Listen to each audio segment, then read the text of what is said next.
Radio. Rahim here in Sheffield, England, with none other than Michael Buffer. You know, if we're here, there's a huge fight about to happen. Michael, this has been my first time here. I know you've been to every important fight for years. So have you been to Sheffield before? I think this is my fifth time. I've done fights here with Ricky Hatton, Nazim, Amir Khan, so been here quite a few times. How does this match up to those events? This is going to be a good one. This will be the first time outdoors in a football stadium, as in America, as they like to say, a soccer stadium. Beautiful downtown Bramall Lane. That's I've been told that's the way you got to say it. But it's a fantastic, legendary arena. It's kind of like updated a little bit, but it's one of these like very, very early 100-year-old stadiums. And I'm looking forward to being there. And the two main fights, the co-feature and the main event, very good fights. You know, this is one of these fights where the real boxing heads have been clamoring for a long time. And people who don't follow the sport as much are now starting to catch on. But even KELL BROOK has been comparing this fight to a lot of really legendary Englishmen and, fights that have happened here in Sheffield in the past. I think we may be in line for a classic. So you haven't seen both fighters up close and personal. For the fans who may not know both of these guys quite well, break them down for me. How do you see, like as they say, the styles make fights? How do you see the style matchup here?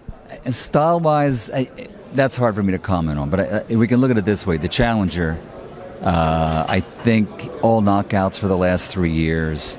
He's 19-0, 20-0, a lot of KOs. And we all know that KELL BROOK is the type of fighter that says just sign the deal and bring him into the ring. I mean, he will literally fight anybody. You know, he fought Triple G.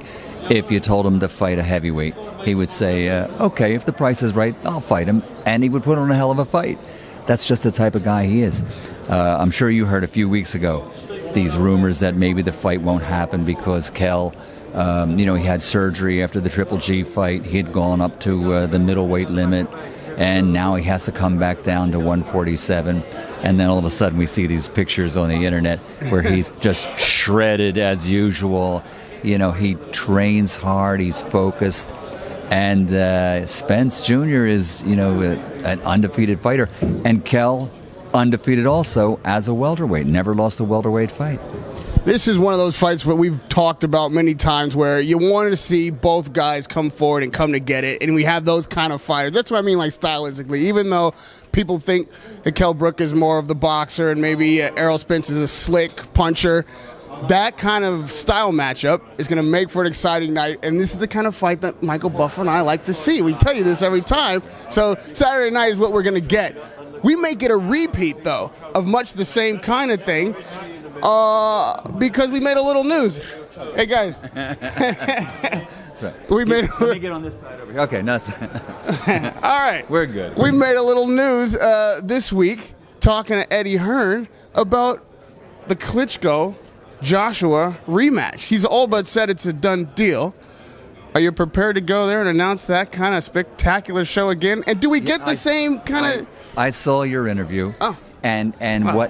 What Eddie said is true, that a competitor like Vladimir knows that when he he dropped AJ with one punch, and then, he knows that he should have maybe tried to do more afterwards. I mean, we're talking about heavyweight power. He's still got it. There's no doubt about it. And that will be enough inspiration for him, even at the age of 42, when this rematch happens. Can never deny the kind of the way he gets himself, ready for a fight, preparations, and his conditioning, that he feels as though he can do it again. And he's got that rematch clause, so that's what makes the difference. And I think we'll get a monster crowd, no matter where it's held. We hear these stories about Dubai, Abu Dhabi, a lot of places around the world that would love to see 90,000, 80,000 fans climb into a stadium. And you got to admit, it was one great night for boxing. So maybe we can do it again. It was a fantastic night of boxing. It was a riveting fight. The seesaw, 2 knockdowns. But like I told Eddie, I thought I got a definitive answer at the end of that fight, and I am skeptical if this thing can perform like it did the first time. Yeah, I mean, you use that word, definitive. I can see your point of view, and I think a lot of people may look at it that way.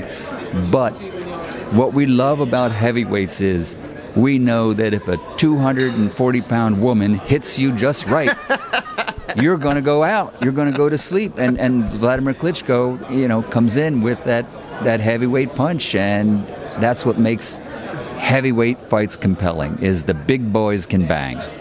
Radio Rahim with Michael Buffer, the biggest of the big boys, the voice of boxing. An honor and a pleasure, sir. Always to see you, always to work with you. And here we are on the right side of the camera every time. Radio Rahim and Michael Buffer. Always a pleasure.